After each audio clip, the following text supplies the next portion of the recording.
கர்த்தருடைய பரிசுத்த நாமம் மகிமைப்படுவதாக.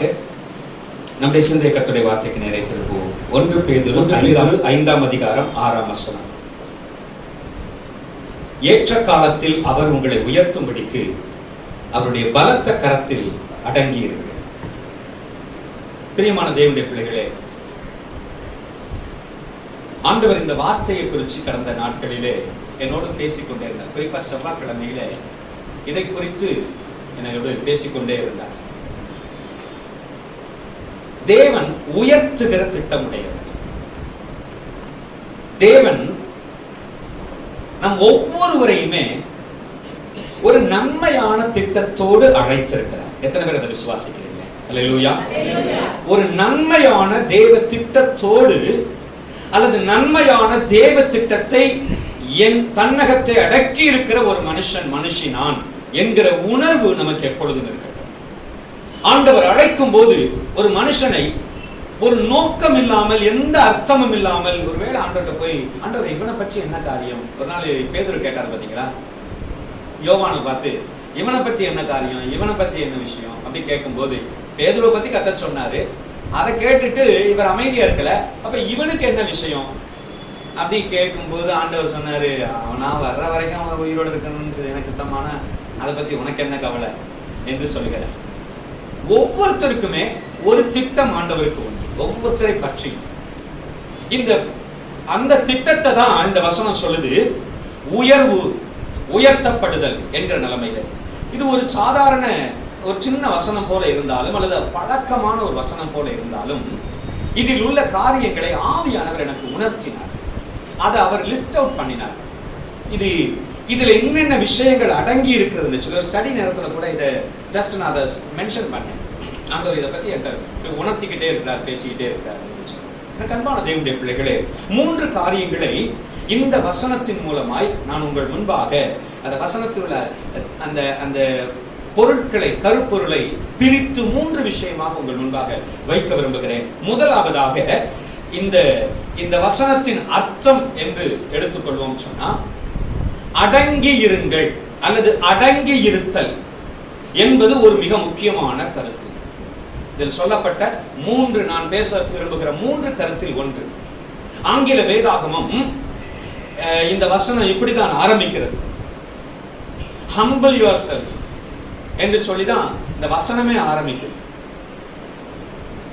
ஆண்டவருடைய பலத்த கரத்திற்குள் அடங்கி இருங்கள் என்று சொல்லுகிற இந்த வார்த்தை, அடங்கி இருங்கள் என்பதில் தான் இந்த காரியமே ஆரம்பிக்குது.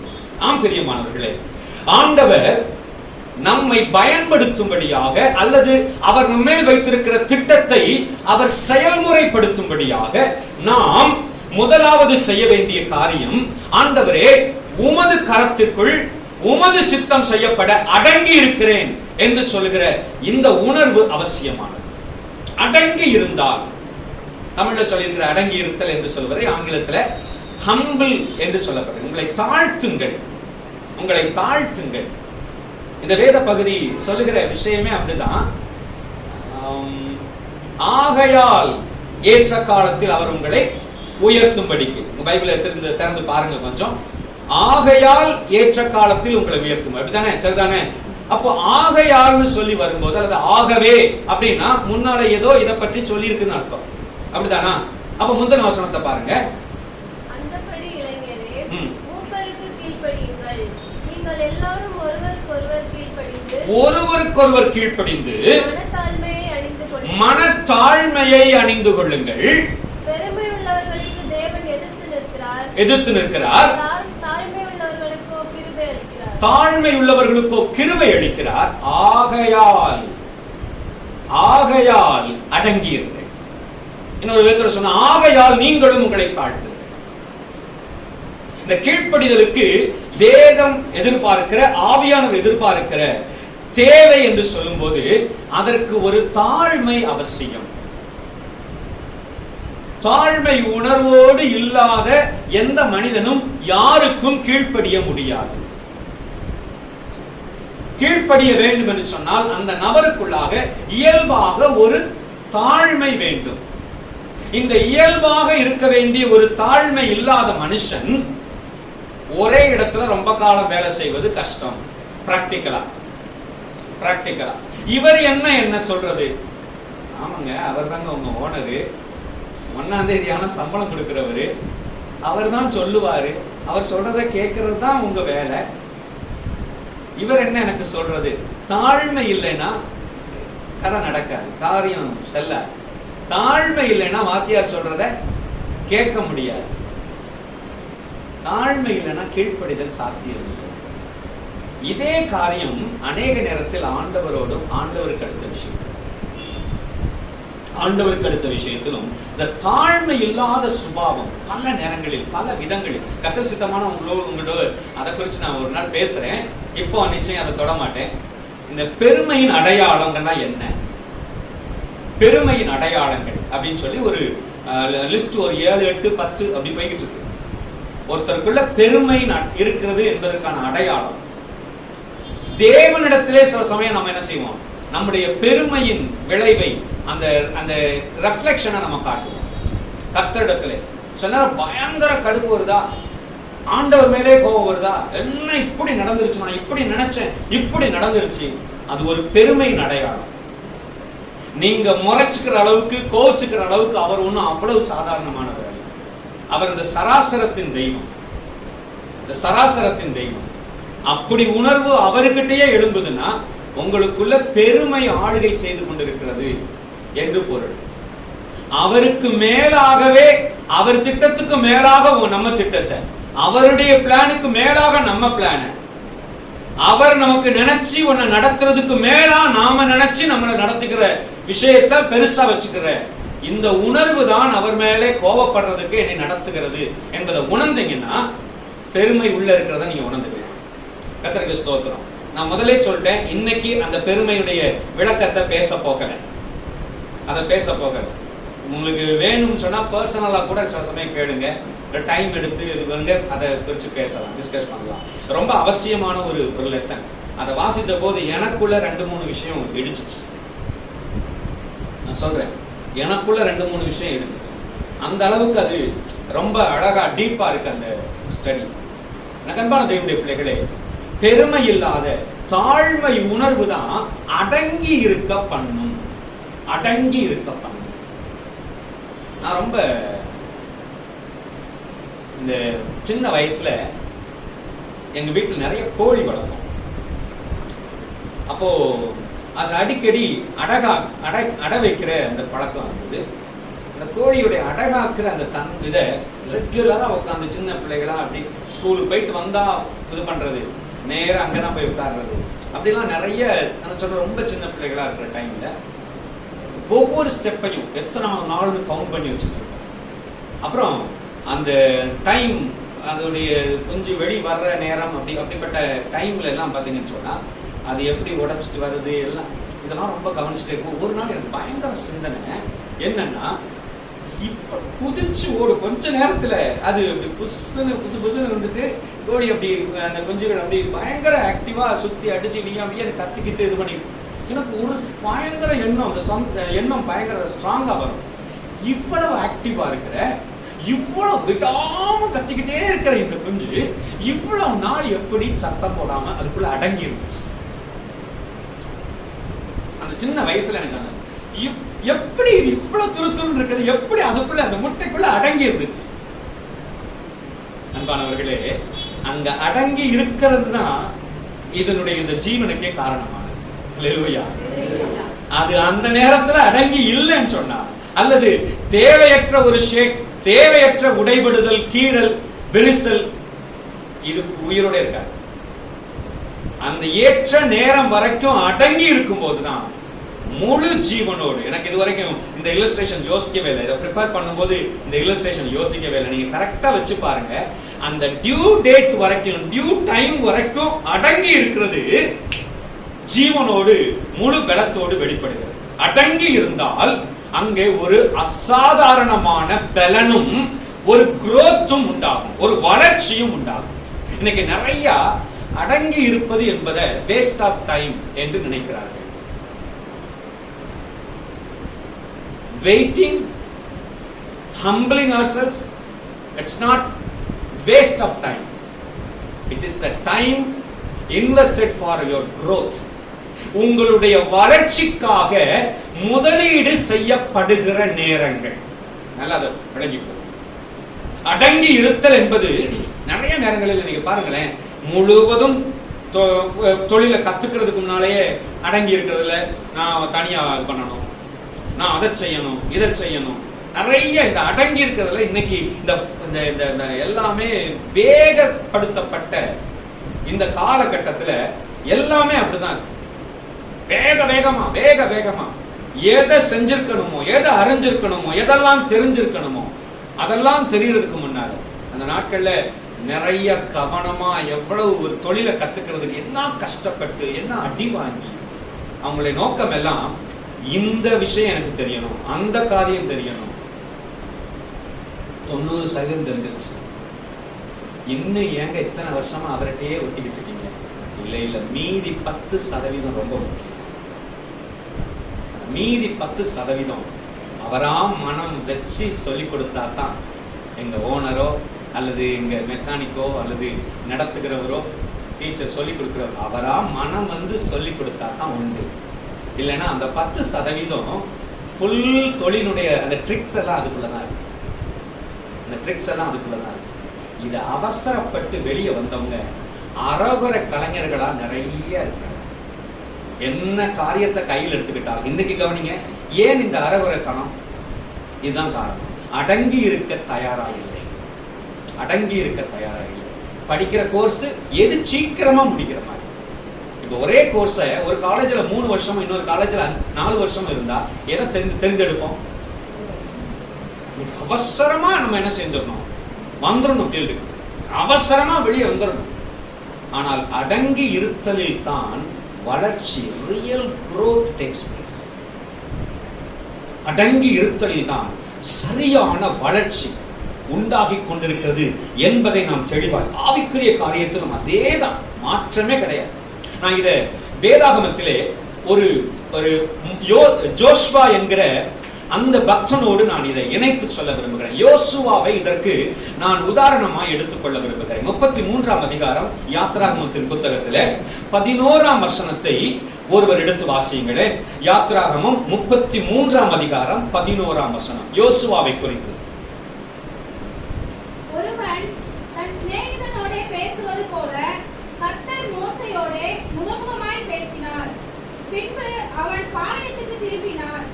நூனின் குமாரனாகிய யோசுவா என்னும் அவனுடைய பணிவிடைக்காரனாகிய வாலிபன் ஆசரிப்பு கூடாரத்தை விட்டு பிரியாதிருந்தார். யோசுவாவை குறித்த ஆரம்ப அறிமுக வசனங்களில் இதுவும் ஒன்று. ரொம்ப முக்கியமான தகவல் நமக்கு யோசுவாவை குறித்து. இந்த யோசுவா நூனின் குமாரனாகிய யோசுவா என்னும் அவர் அடைமொழி எதுவா? எல்லாம் சொல்லுங்க பைபிளை பார்த்து. பணிவிடைக்காரனாகிய வாலிபன். இவருக்கு அடைமொழியே என்ன? வேலைக்கார பையன் சொல்லலாம். எடுபிடி பையன், ஏவல் வேலை செய்கிற பையன். அதான் யோசுவாவினுடைய முதல் அடைமொழி, அவனுக்கு கொடுக்கப்பட்ட முதல் டைட்டில். இதனால யோசுவா காலமெல்லாம் மோசமா போயிட்ட வாழ்க்கை வாழ்ந்துட்டானா? வாழ்க்கை எப்படி துவங்குது? அடைமொழி எப்படி துவங்குது? வேலைக்கார பையன், பணிவிடை செய்கிற வாலிபன். இது குறைச்சல் இல்லைங்க. நம்முடைய துவக்கம் ஒரு ஒரு ஒரு சாதாரண நிலைமையில், பணிவிடைகளை செய்கிற நிலைமையில். இன்னைக்கு சமூகத்துல, கிறிஸ்தவ சமூகத்துக்குள்ள இந்த பரிசுத்தவான்களுக்கு பணிவிடை செய்தல், அவங்கள்ட்ட இருந்து அவங்களுக்கு காரியங்களை செய்தல் என்பது என்ன சொன்னாலும் புரியாது. என்ன சொன்னாலும் புரியாது. இவன் தான் முந்தின நாள் கிராஜுவேஷன் வாங்கிட்டு வந்து மறுநாள் சர்ச்சில் வந்த உடனேயே எப்ப பிரசங்கம் கொடுப்பீங்கன்னு கேட்கிறான். இந்த ரேஞ்சில் இருக்கிற இன்னைக்குள்ள ஊழியர்களுக்கு இது புரியாது. அப்படி பிரசங்கம் கொடுக்கலன்னா அவன் தனியா யூடியூப் சேனல் தொடங்கி யாருமே இல்லாம இவனே தனியா ஆராதனை நடத்துறான். இங்க நீங்கள் சத்தமாய் துதியுங்கள், அங்க ஒண்ணுமே கிடையாது. என்னன்னா இவங்க ஐடியா என்னன்னா ஆன்லைன்ல சர்வீஸ் நடத்தி, ஆன்லைன்ல ஊழியம் செஞ்சு, ஆன்லைன்ல காணிக்கை வாங்கிடுவாங்க. இந்த செட்டப் தெரிஞ்ச நிலைமையில இவன் பயங்கர ஃபயரா இருக்கிறான். யாரும் தேவையில்லை. இந்த ஆளுக்கு, இந்த வயசான ஆளுக்கு என்ன தெரியல, விவரம் தெரியல, தயாராகவே இல்லை, பணிவிடை செய்ய தயாராகவே இல்லை. இன்னைக்கு வரைக்கும் எங்களுக்கு கொடுக்கப்பட்ட சாக்கியங்கள்ல சிலதை திரும்பி பார்த்தா அதுக்கு ஈடான, சொல்லி காட்ட பிடிக்கல, ஆனா அதுக்கு ஈடான சாக்கியம் ஒண்ணு இல்லைங்க. அதுக்கு ஈடான சாக்கியம் ஒண்ணு இல்லை. அவங்களுக்கு அந்த பணிவிடையை செய்யும் போது அதை என் பிள்ளைங்க கூட இதை செய்ய மாட்டாங்க. அவங்க வயதில் உள்ள இந்த வாலிபன் இதை செய்யறானேன்னு அவங்க மனதில் அந்த எண்ணி அவங்க ஒரு ஆசீர்வாதத்தை கொடுக்குறாங்க பாருங்க, நம்ம மேல ஒரு மகிழ்ச்சியா இருக்கிறாங்க பாருங்க. அதுக்கு ஈடான ஆசீர்வாதம் வேற ஒன்று கிடையாது. அல்லேலூயா. இந்த லேர்னிங், அந்த growth, இந்த வளர்ச்சி அங்கத்தான். எல்லாவற்றுக்கும் மாடலா அவங்கள வச்சு உலகமே தெரியாது. நான் அப்பெல்லாம் இதை யோசித்து பார்க்கிறேன். இன்னைக்கு வரைக்கும் அந்த பேட்டர்ன் தான் ரொம்ப இதா. எனக்கு வேற எந்த ஊழியக்காரங்களையும் தெரியாது. இன்னும் சரியா சொன்னோம்னா வேற எந்த ஊழியக்காரங்களையும் தெரிஞ்சுக்கிட விருப்பமே கிடையாது. எனக்கு எங்க பாஸ்டர் இருக்காங்க. இன்னைக்கு ஒரே ஊழிய வட்டாரத்தில் உள்ள பழக்கம் தான் நிறைய பேரை சீர்கெடுக்குது. அனாவசிய பழக்கம், அனாவசிய மாடல்ஸ் எல்லாம் மேக்சிமம் இந்த தாக்கங்கள், தவறான தாக்கங்களை உண்டாக்குறதே இந்த பேட் மாடல்ஸ். ஊர்ல உள்ள அத்தனை குறைவுள்ள, குறைபாடுள்ள, பிரச்சனைக்குரிய எல்லாரோடையும் பழக்கம். அப்ப அந்த தாக்கங்கள் தான் சரியா ஸ்திரமா வளரும். எங்களுக்கு அந்த நாட்கள் அப்படி ஒரு பழக்கத்துக்குள்ள வந்தேன். அதை இன்னைக்கு வரைக்கும் எனக்கு ஒரு பெரிய ஆசீர்வாதம் நினைக்கிறேன். என்னன்னா, ஒரு வாலிபனா இருக்கிற நேரத்துல எங்க பாஸ்டர் தான் எல்லாம். அவங்க செய்தியை தாண்டி வேற செய்தி தேவையில்லை. அவங்களுடைய நடத்துதலை தாண்டி ஒரு நடத்துதல் தேவையில்லை.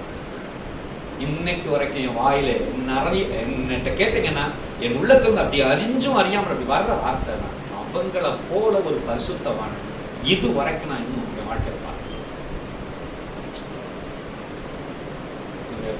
எங்க நடத்தின ஒப்பு கொடுத்து அடங்கி இருந்த அந்த ஊழியக்காரனை பத்தி சொல்லும் போது மனுஷர் தான், சில காரியங்கள் ஏற்ற இறக்கம் இருக்கும். ஆனால் அவங்கள அப்சர்வ் பண்ணின அந்த வாழ்வுக்கு எடுத்த விஷயத்துல அப்படி ஒரு செயின்ட்லி லைஃப், கூடையே இருந்து அருகாமையிலே இருந்து கவனிக்க பணிவிடை அந்த அப்ப நினைக்கிற உள்ளத்துல இப்படிப்பட்ட பரிசுத்தவானுக்கு நம்ம இந்த வேலையை செய்யறதுக்கு நமக்கு ஒரு வாய்ப்பு கிடைச்சது.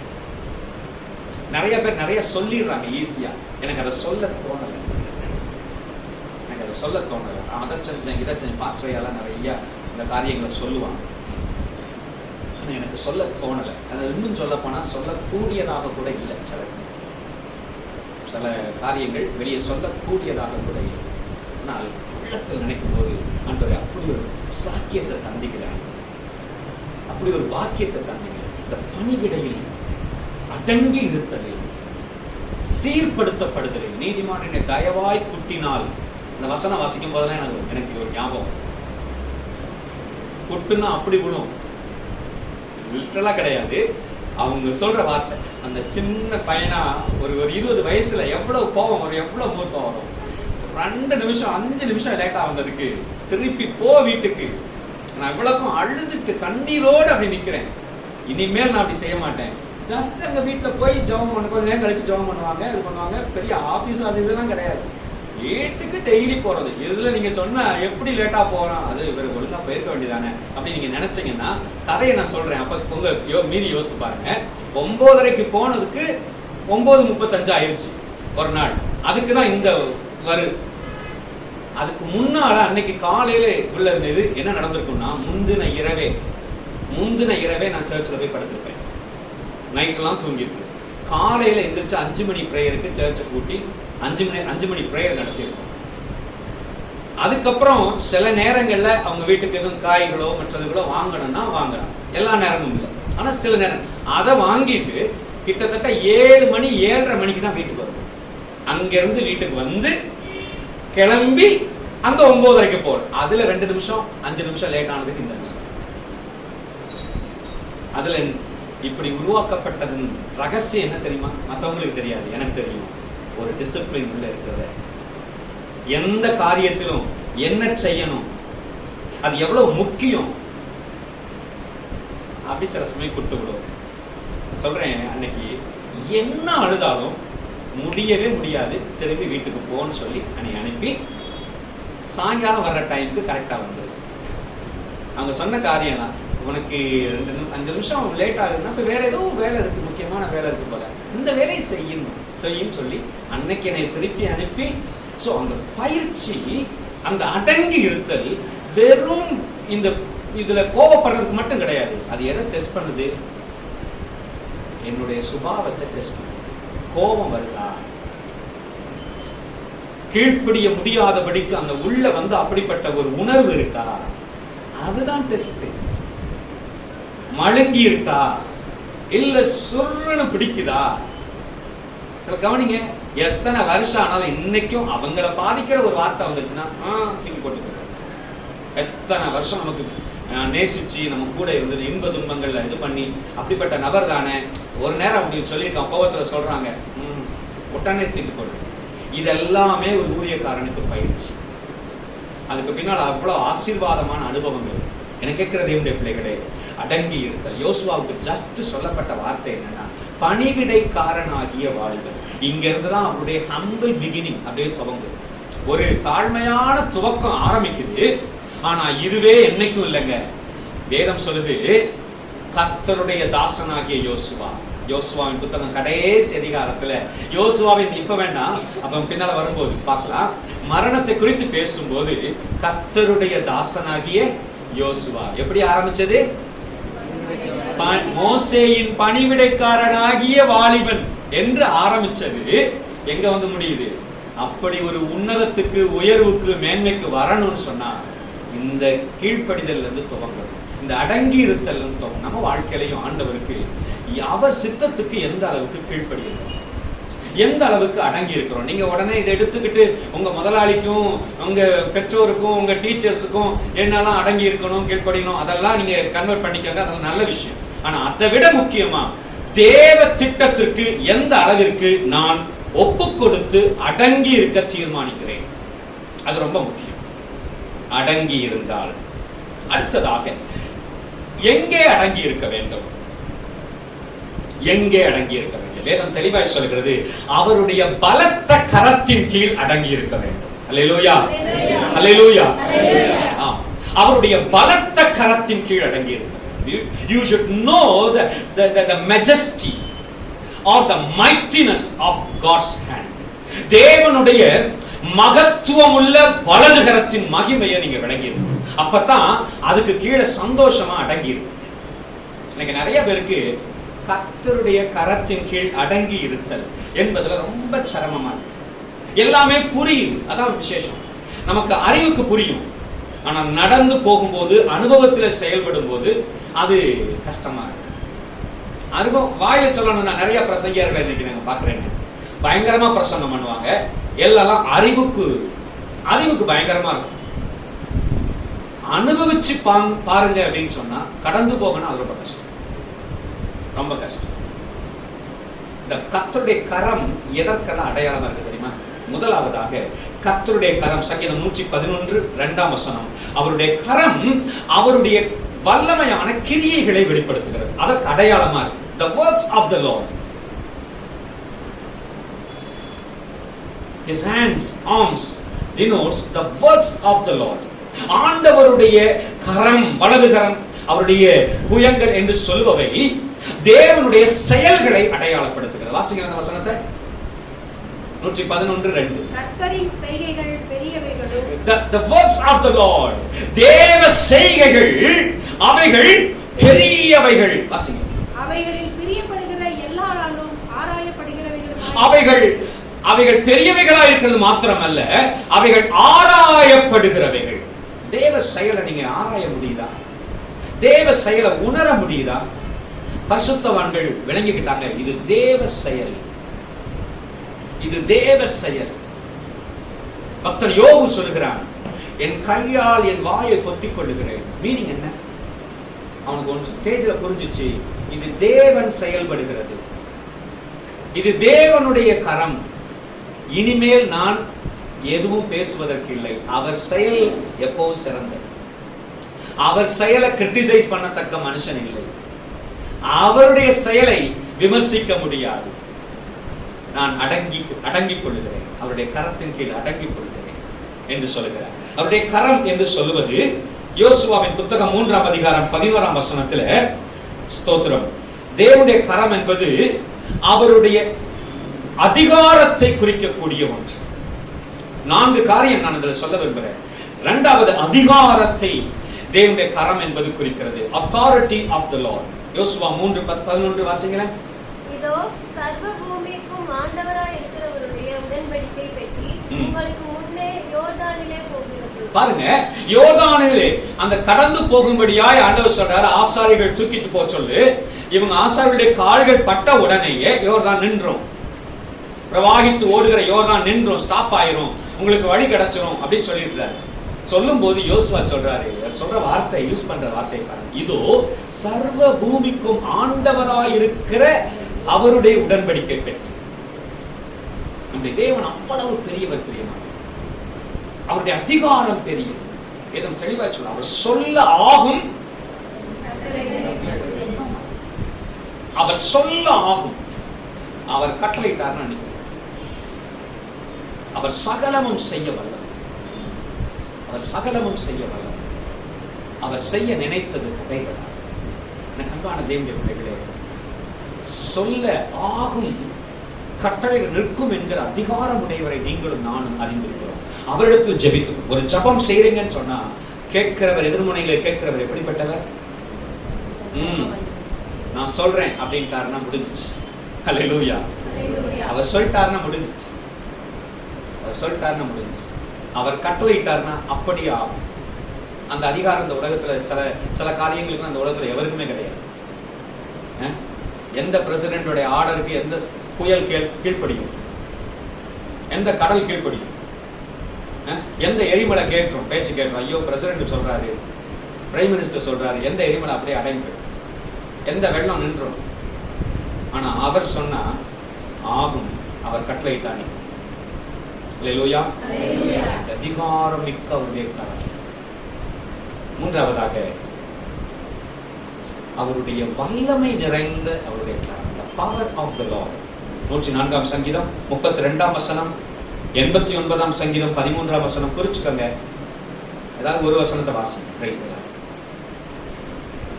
104:32. அவர் பூமியை நோக்கி பார்க்க அது அதிரும், அதிரும், அவர் பர்வதங்களை தொட அவைகள் புகையும். புகை. அவருடைய வல்லமை பராக்கிரமம். நாம் ஆராதிக்கிறதே அவ்வளவு பெரிய, அவ்வளவு பெரிய, நாம் சேவிக்கும் தேவன். What a mighty God we serve. எவ்வளவு பெரிய தெய்வம் நாம் ஆராதித்து சேவித்துக் கொண்டிருக்கிற தேவன் எவ்வளவு பெரியவர். வானாதி வானங்களும் கொள்ளாத பெரிய தேவன். அவருடைய கரம் என்பது அவருடைய வல்லமையை குறிக்கக்கூடியது. 4வதாக, அவருடைய கரம் என்று சொல்லுவது அவருடைய பாதுகாப்பை, the protection of the Lord. அவருடைய வல்லமை என்பதோடு கூட அவருடைய கரம் நம்மை பாதுகாக்கிறதாகவும் இருக்கு. இப்படிப்பட்ட கரத்தின் கீழ் என்ன செய்யணும்? அடங்கி இருக்கணும். அப்படின்னா நம்ம எதுக்கு அடங்கி இருக்க ஒப்பு கொடுக்கணும்? அவருடைய செயல்கள் இது கர்த்தர் செயல்னு உணர்ந்துட்டோம்னா, ஒன்ஸ் அது பற்றுச்சுன்னு சொன்னா, அப்படியே ஆண்டவரே உமது செயலுக்கு என்னை ஒப்பு கொடுக்கிறேன். Thy will be done. உங்க விருப்பம், உங்க சித்தம் நடக்கட்டும். நிறைய பரிசுத்தவான்கள் அதை விளங்கி இருந்தாங்க, ஒப்பு கொடுத்தாங்க. இது தேவ சித்தம் நடக்கட்டும், இதுக்கு மேல நான் ஒன்றும் பேசுறதில்லை என்று ஒப்பு கொடுத்தார்கள். அவருடைய வல்லமை என்பதை விளங்கிக் கொள்ள வேண்டும், அவருடைய அதிகாரம் என்பதை விளங்கி இவைகளுக்கு கீழே நம்மை அடக்கிக் கொள்ள வேண்டும். அவருடைய கரத்தின் கீழ் இருக்க நம்மை ஒப்பு கொடுக்க வேண்டும். இது ஒரு நல்ல பயிற்சி. பார்த்துக்கணும், நல்ல பயிற்சி. நீங்க எந்த சூழ்நிலை இருந்தாலும், ஆண்டவரே, நான் இன்னைக்கு காலையில கூட நான் வழக்கமா சொல்ற வசனங்கள் அவைகளை சொல்லி ஜெபம் பண்ணிட்டு இருக்கும்போது எனக்கு ஒரு சிந்தனையில் வந்த ஒரு தாட்டு தான், ஆண்டவரே, நான் உங்க ஊழியக்காரன், உங்க கைக்கு கீழே உங்க பார்வையில் இருக்கிறேன். எந்த ஒன்றும் உங்க பார்வைக்கு வந்து அனுமதி வாங்கிட்டு தான் என்னை சந்திக்கிறேன். நான் உங்க கண்ட்ரோல்ல இருக்கிறேன், உங்களை கடந்து தான் என்கிட்ட வர முடியும். இந்த தாட் எனக்கு காலையில் இருந்துச்சு. ஆம் பிரியமானவர்களே, நாம் அவருடையவர்கள், அவருடைய கை கீழாக அடங்கி இருந்தோம் என்றால் அவருடைய வல்லமையின் கீழ், அவருடைய அதிகாரத்தின் கீழ், அவருடைய பாதுகாப்பின் கீழ் நாம் இருக்கிறோம் என்கிற உணர்வு மிக முக்கியம். அடங்கி இருத்தல். மூன்றாவதாக, இப்படி இருந்தால் என்ன செய்வாரா? ஏற்ற காலத்தில் உயர்த்துவார். He will exalt you in a due time, right time or appointed time. He will exalt you. He has a plan to lift you up, brothers. Sister, he has the plan. அவர் நல்ல திட்டத்தை உடையவராயிருக்கிறார். எதற்கென்றால் உயர்த்தும்படியான தேவ திட்டம். ஹல்லேலூயா, ஹல்லேலூயா. ஆமா, உயர்வுனா எது நினைக்கிறீங்க மனுஷனுக்கு? அவர் திட்டம் நம்ம வாழ்வில் நடக்கிறதா உயர்வு. இங்கே இந்த உயர்வுன்னு வந்த உடனேயே பயங்கரமான நம்முடைய நம்முடைய புரிந்து கொள்வதற்குள்ள பெரிய பிரச்சனை ஒண்ணு இருக்கு. அது என்னன்னா, வேகமா வந்து முட்டி இடிச்சு அதை தகர்த்து போடுற ஒரு பெரிய பிரச்சனை என்னன்னா, நாம என்னது உயர்வு நினைக்கிறோமோ அதுதான் மிகப்பெரிய தடை. உயர்வு என்பது தேவன் திட்டம் பண்ணியிருக்கிற உயர்த்துதல் என்பது அவர் என்ன நம்ம வாழ்க்கையை திட்டம் பண்ணியிருக்கிறாரோ அதுதான் உயர்வு. இதுக்கு பெரிய பிரச்சனை வேற எங்கோ இருந்து இல்ல, நம்ம தான் பிரச்சனை. என்னுடைய உயர்வுக்கு நான் தான் பிரச்சனை. நான் என்னவெல்லாம் விரும்பினோ அதெல்லாம் நடக்கும் போது நான் அந்த வாரத்தில் அல்லேலூயா ஸ்தோத்திரம், கர்த்தர் எனக்கு இதை செய்தார், என்னை உயர்த்தினார் என்று சொல்லி பயங்கர சாட்சி சொல்லுவேன்.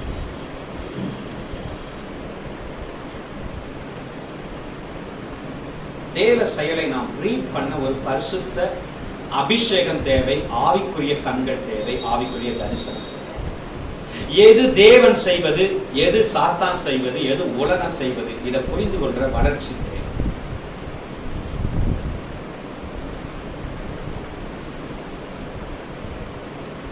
நிறைய நேரங்களில அந்த டைமுக்கு முன்னால குதிச்சிடுறதும் ஏற்ற காலம் வரைக்கும் இருக்கிறது இல்லை. நான் சொன்னதை ஞாபகம் வச்சுக்கோங்க. அந்த சிக்லெட்ஸ், நீங்க அந்த சிக்கன் லெட்ஸ் அதை யோசித்து பாருங்க. அந்த கோழி குஞ்சுகளை யோசித்து பாருங்க. அந்த காலம் வரைக்கும் இருந்தா growth தப்பிச்சிச்சு.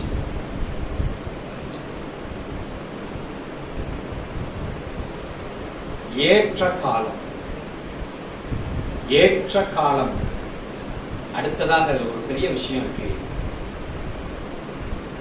அவர் திட்டப்படி ஏற்படுத்துற ஸ்தானம் தான் என்னுடைய சிறந்த உயர்வு. அவர் திட்டப்படி ஏற்படுத்துற ஸ்தானம் தான். யோசுவா இந்த ப்ராசஸ் ரொம்ப அழகா கடந்து வந்தார். யோசுவா இந்த ப்ராசஸ் கர்த்தர் கரத்துக்கு கீழே தன்னை தெளிவாய் அர்ப்பணித்தார். அடங்கி இருக்கிற காலங்கள் எல்லாம் ரொம்ப தெளிவா அந்த கர்த்தர் கரத்தின் கீழ் இருக்கிறதா வேதம் அவரை இன்ட்ரோடியூஸ் பண்ணும் போதே சொல்லுது, ஆசரிப்பு கூடாரத்தை விட்டு பிரியாதிருந்த வாலிபன். அல்லேலூயா. இன்னைக்கு நம்மளை பத்தி இந்த சாட்சி சொல்ல முடியுமா? ஒருவேளை வாலிபனா வாலிப பிள்ளையா இருப்பீங்கன்னா உங்களை பத்தி சொல்ல முடியுமா? கர்த்தரையும் கர்த்தருக்கு அடுத்த காரியங்களை விட்டு பிரியவே மாட்டாங்க. கர்த்தரையும் கர்த்தருக்கு அடுத்த காரியங்களை விட்டு பிரியவே மாட்டாங்க. ஜபத்தை விட்டு பிரியவே மாட்டா. ஆராதனையை விட்டு பிரியவே மாட்டா. வாயில ஆராதனையும் பாடலும் முணுமுணுப்பும் அப்படிதான் இருக்கும். இல்ல தூங்கும் போது கூட செல்போனை தலவாணிக்கு பக்கத்துல ஒட்டி வச்சுக்கிட்டு தான் பிரியவே விட மாட்டான். என்ன சாட்சி? இன்னைக்கு எப்படி சாட்சி? நம்ம எது நம்மை விட்டு பிரியாது இருக்கிறது? ஆண்டவர் சொல்லும் போது யோசுவா 1ஆம் அதிகாரத்தில் சொல்றாரு, உனக்குள்ள ரகசியத்தை சொல்றேன், ஸ்ட்ரென்த்தை சொல்றேன், நீ வளரணும்னா ஏற்ற காலத்துல உயர்த்தப்படணும், அதுக்குரிய எதை சொல்றேன். இந்த தீர்க்க தரிசன இந்த நியாயப்பிரமாண வசனம் வாயை விட்டு என்ன செய்யட்டும்? பிரியாதிருக்க கடவுது. அல்லேலூயா. ஆசரிப்பு கூடாரத்தை விட்டு பிரிய மாட்டான். நியாயப்பிரமாண வசனம் வாயை விட்டு பிரியாது. இப்படி பிரியாம அவரோடு அப்படி ஒட்டிக்கொண்டு இருந்தவன் ஏற்ற காலத்தில் உயர்த்தப்பட்டான். அல்லேலூயா. உயர்வுக்குள்ள ரகசியம்.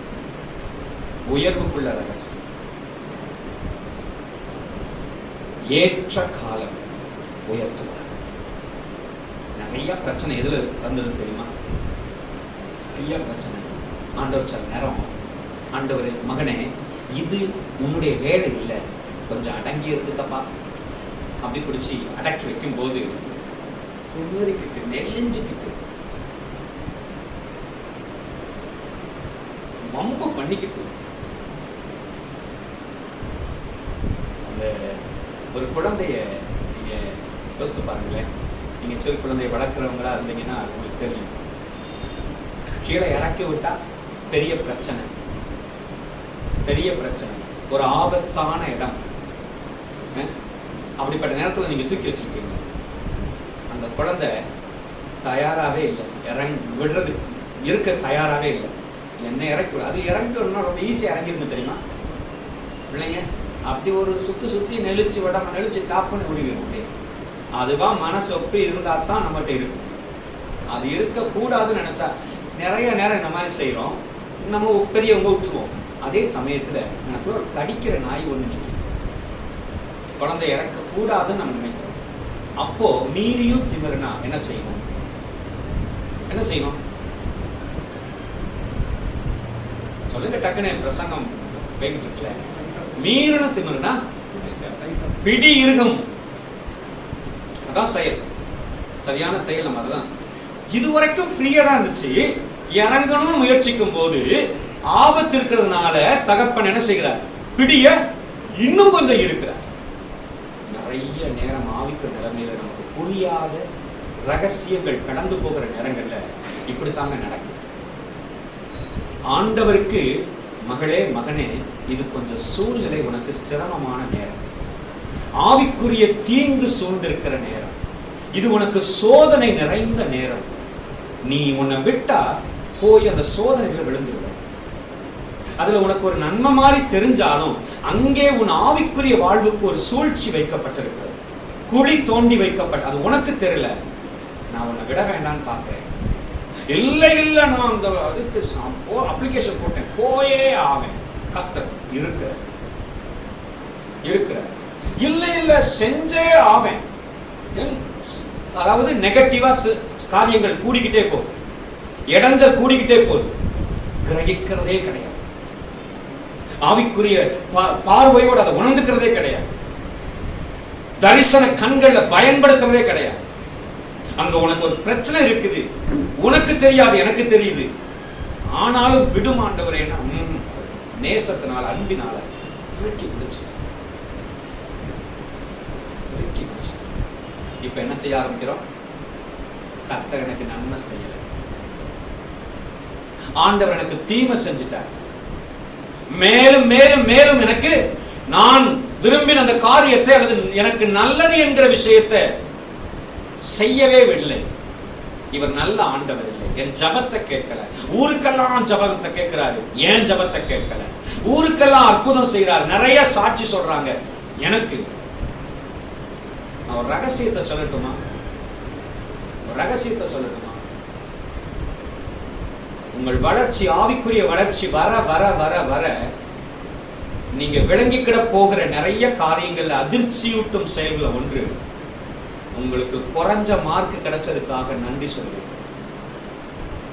நான் நிறைய நேரம் நினைச்சிருக்கேன், ஆண்டவரே நான் இப்படி ஒரு படிப்புக்கு போனதுனால, இப்படி ஒரு மார்க் எடுத்ததுனால, இப்படி ஒரு நிலைமையில இருந்ததுனால தான் நான் உங்களை அறிஞ்சுக்கிட்டேன்ப்பா. ஒருவேளை வழி விலகி என் இஷ்டப்படியான போக்கில் போயிருந்தேன்னா, நான் நிறைய நேரங்கள்ல நான் சில காரியங்களை நான் செலக்ட் ஆகாம போனதுக்காக ஸ்தோத்திரம் ஆண்டவரே. நல்ல வேலை செலக்ட் ஆகல, உங்களை அறிஞ்சு இன்னைக்கு இந்த சாக்கியமான நிலைமை. இது உங்களுக்கு இப்ப கேட்காது, புரியவே புரியாது. ஆனா எப்போ நீங்க when you reach that spiritual stage, that spiritual growth, அப்போ நிறைய நெகட்டிவ்ஸ்க்கு கர்த்தருக்கு நன்றி சொல்லுங்க. நிறைய தீமைகளுக்கு, நிறைய குறைச்சல்களுக்கு கர்த்தருக்கு நன்றி சொல்லுங்க. என்ன தெரியுமா அர்த்தம்? என் தகப்பன் அன்னைக்கு இறுக்கி நான் என்ன கத்துனாலும் என்னை விடாது இருந்ததுனால நான் இன்னைக்கு குறைச்சிருக்கேன். இல்லைன்னா அழிவும் பயங்கரமான ஆபத்துகள். ஒரு டிராபிக் இருக்கிற இடத்துல உங்க குழந்தை இறங்கணும்னு சொல்லுது. இறங்கினா காயப்படுத்திக்கணும், இறங்கினா உயிருக்கே ஆபத்து. எப்படி புரிய வைக்கிறது? அதோடைய போக்குக்கு புரிய வைக்க முடியாது. ஆனா தகப்பன் தான், நீ என்ன இந்த நேரம் கம்ப்ளைண்ட் பண்ணாலும் சரி, மோசமான தகப்பன்னு சொன்னாலும் சரி, அழுதாலும் கரைஞ்சாலும் சரி, நான் உன் மேல இருக்கிற அன்பில் நான் உன்னை காப்பாற்றும்படி நன்மையானதை செய்கிறேன் என்று சொல்கிறேன். பிரியமானவர்களே, ஒருவேளை இப்போ அட்ரஸன் கடந்து போகிறதுல இதே நிலைமை தான் பாஸ்டர் எனக்கும். நான் சொல்ல சொல்ல ஜோமன பிடி இறுகிக்கிட்டு தான் இருக்கு. ஆண்டவர் கொஞ்சம் நம்ம பாஷையில் சொன்னாங்க, என்னை கூட கொஞ்சம் கடுப்பேற்றிக்கிட்டு தான் இருக்காரு அப்படின்னா, ஏற்ற காலம் ஒன்று உண்டு சகோதரி சகோதரா, ஏற்ற காலம் ஒன்று உண்டு. நீங்க நினைச்சிருக்கிற உயர்வு இல்லை, அவர் உங்க மேல வச்சிருக்கிற உயர்வை ஏற்ற காலத்தில் விளங்க செய்வார். கற்பனைக்கு கூட எட்டாத ஏற்ற காலம் என்று ஒன்று வந்தது. யோசுவா 1ஆம் அதிகாரத்துல அழகா ஒரு டிரான்சிஷன். அந்த பணிவிடை வாலிபன் என்கிற அந்த நிலைமையிலிருந்து யோசுவாவுக்கு கொடுக்கப்படுகிற ஸ்லாக்கியத்தை பாருங்க. நீங்க தான் அவருடைய அந்த உயர்வுக்கான அந்த மாற்றம், அந்த அப்பாயின்மெண்ட் ஆர்டர் அவருக்கு கிடைக்கிறது.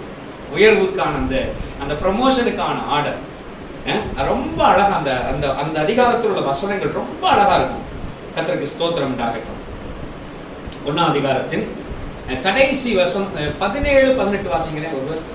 நாங்கள் மோசேக்கு செவி கொடுத்தது போல உமக்கும் செவி கொடுப்போம். உம்முடைய தேவனாகிய கர்த்தர் மாத்திரம் மோசேயோட இருந்தது போல உம்மோடும் இருப்பாராக. நீர் எங்களுக்கு கட்டளையிடும் சகல காரியத்திலும் உம்முடைய சொல்லை கேளாமல் உம்முடைய வாக்குக்கு முரட்டாட்டம் பண்ணுகிற எவனோ கொலை செய்யப்பட கடவன். என்ன ஒரு அதிகாரத்தை கர்த்தர் கொடுக்கிறார் பாருங்க. இத ஜனங்கள் சொல்றாங்க, வாலண்டியரா வந்து கவனிச்சுட்டே இருந்தாங்க. நம்ம நினைக்கிறோம், நம்ம இந்த மாதிரி தாழ்ந்த வேலையை செஞ்சுட்டோம்னா, பணி வேலை செஞ்சுட்டோம்னா எல்லாரும் நம்மள வேலைக்காரன் ஆக்கிடுவாங்க. அப்படிதான் நம்ம மைண்ட்ல சொல்லும். அதனாலதான் நம்ம பெரிய ஒரு பிரஸ்டீஜ் காத்துக்கிட்டு ட்ரெஸ்ஸையும் அதை இதையும் சில சமயம் தகாத ட்ரெஸ்ஸு, தகாத மேக்கப்பு, தகாத காரியங்கள் எல்லாத்தையும் பண்ணிக்கிட்டு எதுக்கு நினைக்கிறீங்க? ஒரு ஸ்டேட்டஸை மெயின்டைன் பண்றது எதுக்குன்ற நினைக்கிறீங்க?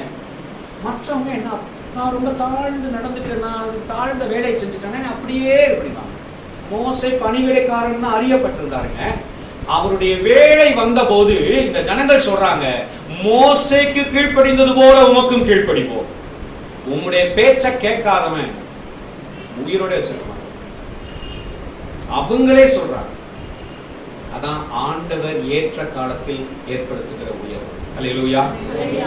இன்னொரு மெத்தட்ல இந்த தலைவர் பதவியை பிடிக்கலாம். என்ன மெத்தட்ல பிடிக்கலாம்?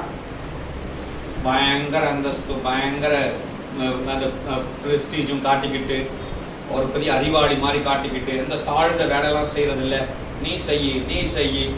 இவர் ஆக்சுவலா அந்த ஆர்மியோட கமாண்டர் மாதிரி நடந்துட்டு இருக்காரு. இவர் தான் யுத்தத்தை நடத்துறாரு. அவர் அப்ப இருந்தே அப்படியே தலைவர் மாதிரி நடந்துகிட்டு மோசேட்ட போய் அப்பப்ப கேட்கறது, உங்களுக்கு அப்புறம் யாரு? உங்க மகனா தலைவர் ஆக்குவீங்களா? என்ன ஆக்குவீங்களா? யார் இந்த போஸ்டுக்கு இது பண்ணலாம்னு நினைக்கிறீங்க? இது ரொம்ப டஃப்பான போஸ்ட்ல, இதுக்கு கொஞ்சம் ட்ரைனிங் வேணும்ல. என்ன தலைவரே, என்னென்ன மெத்தடெல்லாம் இருக்கு, அப்படியே போட்டு வாங்கி யார மனசுல வச்சிருக்காரு? எதுவும் யோசுவாங்க. கர்த்தர் முத சொன்ன உடனேயே, ஐயோ வேற யாராயிலும் பாராண்டவரே, இது ஒரு மோசமான வேலை. மோசப்பட்ட பாடு எனக்கு தெரியும். அவ்வளவு பெரிய பரிசுத்தவான், முகமுகமாய் கண்டவன், அவரே அந்த பாடுபடுத்தினாங்க. ஆண்டவர் அதனாலதான் சொல்றாரு, அதெல்லாம் சொல்ல நமக்கு வசனம் எழுதப்படலை. ஆனால் உண்மையிலே நீ பலங்கொண்டு திடமனதாயிருன்னு எத்தனை தடவை கர்த்தர் சொல்றதுக்கு என்ன காரணம்ன்றீங்க? பயந்த வேணான்னு நம்ம யோசுவாவை கர்த்தர் ஸ்திரப்படுத்துறார். நான் உன் கூட இருக்கேன், வேணா கேளு, ஜனங்களும் சொல்லுவாங்க அதே காரியம் என்று சொல்லி ஜனங்களை வச்சே சொல்ல வைக்கிறார். அன்பானவர்களே, ஏற்ற காலத்தில் உயர்த்துவார். எங்க பிரச்சனைன்னு சொன்னா, இன்னைக்கு மனிதர்களுக்கு ஒரே கோபம் ஆண்டவர் மேல. அவங்க உயர்த்தினார்னு ஒத்துக்கிடவே மாட்டேங்கிறாங்க. ஏன்னா அவங்க திட்டத்தின்படி நடக்கல.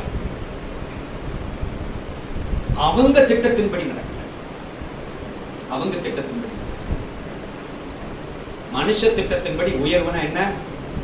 பண வசதி, பதவி, அதிகாரம், அவருக்கு சேவகம் பண்ணுகிற ஆட்கள், அவரை புகழ்ந்து பாடுறவங்க, போற வார எல்லா பக்கமும் இவருக்கு துதி பாடுற கூட்டம், இதெல்லாம் தான் உயர்வுன்னு நினைக்கிறாங்க. மனுஷ முறைமையிலான உயர்வு கிடையாது. மனுஷ முறைமையிலான உயர்வு கிடையாது. கர்த்தர் எதை நமக்கு செய்ய திட்டமிட்டாரோ, எதை நாம் செய்ய வேண்டும் என்று சொல்லி நமக்கு ஆவியிலே தரிசிக்க வச்சாரோ, அதை செய்வதுதான் தேவ சமூகத்தில் தேவ பார்வையில் உயர்வு.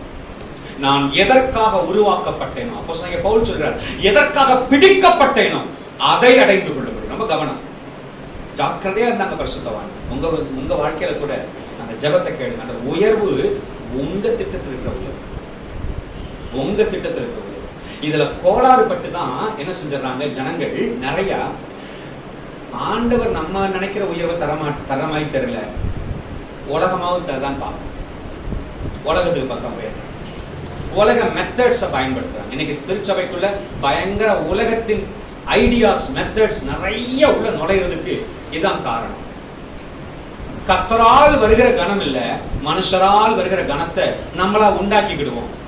அதுக்குதான் என்ன செய்யறது, குரூப்பை சேர்க்கிறது, நான் அப்படின்றது, நீ இப்படின்றது, தங்களுடைய ஸ்டேட்டஸ அந்தஸ்தை கூட்டிக்கிறது. எந்த ஒரு மைக்கு கிடைச்சாலும், எந்த ஒரு வாய்ப்பு கிடைச்சாலும் தான் யார் என்பதை முதல்ல விளங்க வைக்கிறது. எல்லாத்திலும் தீவிரமா மனுஷன் தீவிரமா செயல்படுறது காரணம். உங்களால வர்ற உயர்வு வெயிட் பண்ணி பார்த்தாச்சு ஆண்டவரே, நான் நினைச்ச மாதிரி உலக பிரகாரமான உயர்வு வரல, இனி நானா பார்த்துக்கிறேன் என் உயர்வை என்று சொல்லி போட்டி போட்டு நிறைய உயர்த்தப்பட்ட தலைவர்கள், நிறைய உயர்த்தப்பட்ட தலைவர்கள். நான் உங்களுக்கு சொல்லுகிறேன், சரியான தேவனால் உயர்த்தப்படுகிற உயர்வு என்பது அவர் திட்டத்தில் இருக்கிறது. உங்களுக்கு ரட்சிப்பின் போது கர்த்தர் சொன்னது, உங்களை அழைத்த போது கர்த்தர் சொன்ன வார்த்தைகள், உங்களுக்கு தீர்க்க தரிசனமாய் வெளிப்படுத்தின விஷயங்கள், அவைகள் ஆண்டவருடைய ஆதீனத்தில் ஏற்ற காலங்களில் நிறைவாய் நிறைவேற்றி ஒன்று தவறாமல் நிறைவேற்றி முடிப்பார். அந்த உயர்வுக்காக, அந்த உயர்வு அடைஞ்சீங்கன்னு சொன்னா அவர் சமூகத்தில் அவர் பார்க்கும்போது கொஞ்சம் கூட வெட்கப்பட வேண்டி வராது, கொஞ்சம் கூட வெட்கப்பட வேண்டி வராது. மற்றபடி மனுஷரால புகழ் புகழ் புகழ்னு புகழப்பட்டு, மனுஷரால போற்றி துதிக்கப்பட்டு பாடப்பட்டு ஆண்டவர் சமூகத்தில் போகும்போது அவர் முகத்தை கூட நிமிர்ந்து பார்க்கணும், அவர் முகத்தை கூட நிமிர்ந்து பார்க்கணும். அவரால் உயர்த்தப்படுற உயர்வுக்கும் தன்னை மனிதருக்கு முன்பாக தானே உயர்த்தி கொண்டவர்களுக்கும் பெரிய வித்தியாசம். அது எந்த அளவுக்கு வித்தியாசம், மொர்தெகாய்க்கும் ஆமானுக்கும் உள்ள வித்தியாசம். மொர்தெகாய் அதுவரையிலும் சூழ்ச்சியின்படி தன்னைத்தானே உயர்த்தி வைத்திருந்தவன். ஆனால் மொர்தெகாய் ஏற்ற வேளையில் ராஜாவினால் உண்டாகிற கணத்திற்கு ஏற்ற மனிதனாய், அவ்வளவு நாள் தெரியல, ஆனா ரைட் டைம்ல ராஜாவினால் உயர்த்தப்பட்ட மனுஷன். அதுக்கப்புறம் மொர்தெகாயர் ஆமானால பார்க்க கூட முடியல, முகத்துக்கு முகம் சந்திக்க கூட முடியல. ஏன்னா மொர்தெகாய்க்கு இயல்பாய் ராஜாவினால் உண்டான கணத்தில் அவர் அங்கே நின்று கொண்டிருக்கிறார். ஆமான் இதுவரை சூழ்ச்சியினால் சம்பாதித்த மனுஷரால் வந்த கணத்தில் இதுவரைக்கும் தலைத்திருந்தவன். அவனால அவன முகத்தை சந்திக்க கூட முடியும். அன்பான தேவனுடைய பிள்ளைகளே, கர்த்தரால் உண்டாகிறார், அவருடைய கரம் உயர்த்தரா இருக்கிறார். அவருடைய பலத்த கரம் ஏற்ற காலங்களில் அது உயர்த்துகிற ஒன்று. God's time. நல்ல ஒன்றை புரிஞ்சுக்கோங்க, எது உங்களுடைய வாழ்வில் ஏற்ற காலம் அல்லது கர்த்தர் உயர்த்துகிறதற்கான God's time என்பது அறியாது இருந்தால் பரவாயில்ல, அது பெரும்பாலும் தெரிகிறது இல்லை. ஆனால் you must know there is God's time in your life. உங்கள் வாழ்க்கையில் தேவனுடைய வேலை என்கிற ஒன்று இருக்கிறது என்பதை உணர்ந்து நன்றி இயேசுவே. Thank you Holy Spirit. உயர்த்துவார் உன்னை கன்மலை மேலே, வரைந்தார் உன்னை உள்ளத்தரத்தில். உயர்த்துவார் உன்னை கன்மலை மேலே, வரைந்தார் உன்னை உள்ளத்தரத்தில்.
உயர்த்தும் படிக்கு கரத்தில் அடங்கியிருப்போ.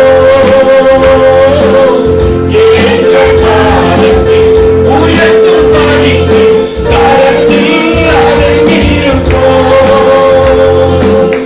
நிச்சயமாகவே முடிவும் உண்டு, நம்பிக்கை நீங்குவதே. நிச்சயமாகவே முடிவும் உண்டு, நம்பிக்கை நீங்குவதே. உயர்த்துவார், உயர்த்துவார் கண்மலையின் மேலே.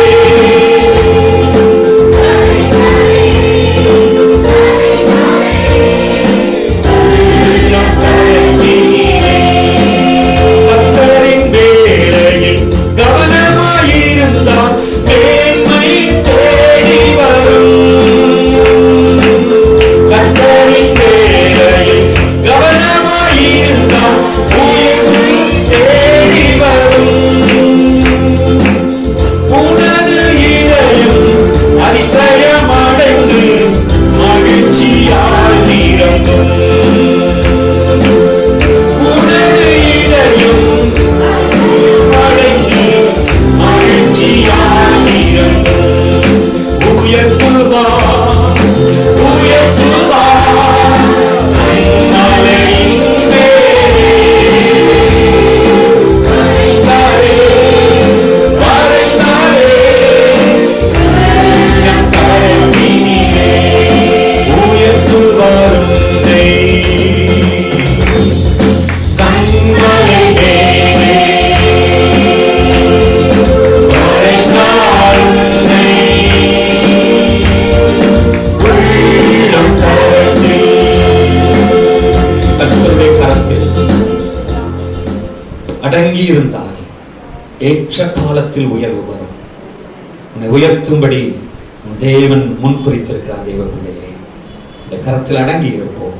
ஏற்ற காலத்தின் உயர்வை, அவரால் உண்டாகிற தேவ திட்டத்தை நம்முடைய அளவீடுகளின்படி அல்ல, not our measurements, not the measurements of this world, not worldly standard. It is according to his purpose and will. இது அவருடைய திட்டத்தின்படி, அவருடைய நோக்கத்தின்படியான உயர்வு, மனித முறைமைப்படி அல்ல. தேவ பிள்ளையே, கர்த்தர் உங்களை மேன்மையாய் உயர்த்தும்படி திட்டம் வைத்திருக்கிறார். கிருபை இரக்கமுள்ளவரே, பரிசுத்த பிதாவே, எங்களை அடங்கி இருக்க பண்ணுகிறவரே, பரிசுத்த ஆவியின் பலத்தாலே எங்களை கீழ்ப்படிய பண்ணும். இன்னும் ஆண்டவரே, எங்களுக்குள் மேட்டிமையின் சிந்தை உண்டாகாமல் ஆண்டவரே தாழ்மையின் சிந்தை அணிந்தவர்களாய் நாங்கள் யோசுவாவை குறித்து தியானித்தோம் ஆண்டவரே. உதாரணமாக யோசுவாவின் வாழ்க்கையை பார்த்தோம் ஆண்டவரே. பணிவிடை ஓட்டத்தை ஆரம்பித்த மனுஷன் ஆண்டவரே ஸ்தோத்திரம். ஏற்ற காலங்களில் மோசேயின் ஸ்தானத்தில் மோசேக்கு ஈடான தேவ மனுஷனாய் ஆண்டவரே கர்த்தர் வைத்த ஊழியத்தை நிறைவேற்றி முடிக்க கிருபை செய்தீரே. உம்முடைய தாசன் என்று அறிய பண்ணினீரே. ஆம் கர்த்தாவே, இன்றைக்கும் தம்முடைய கரத்தில் உமது திட்டத்திற்கு என்று ஒப்புக் கொடுக்கிற ஒவ்வொரு மனுஷனையும் மனுஷியையும் நீர் உயர்த்துகிற தேவன். உமது திட்டம் அவர்களில் பரிபூரணமாய் விளங்கட்டும். ராஜ்யத்திற்கு பயனுள்ளவர்களாய் கிரியை செய்கிறவர்களாய் பயன்படுத்தும். ஆசீர்வதியும். உடைய ஆசீர்வாதத்தோடு உடைய பிள்ளைகள் கடந்து செல்லட்டும். உங்களுடைய சிரசிலே நீதிமான்களுக்குரிய ஆசீர்வாதம் தங்கி இருப்பதாக இயேசுவின் நாமத்தில் ஜெபிக்கிறோம் எங்கள் பிதாவே.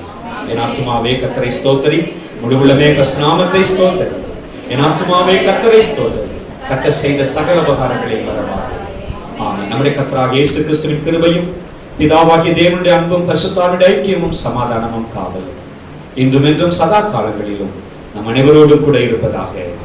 அல்லேலூயா, அல்லேலூயா.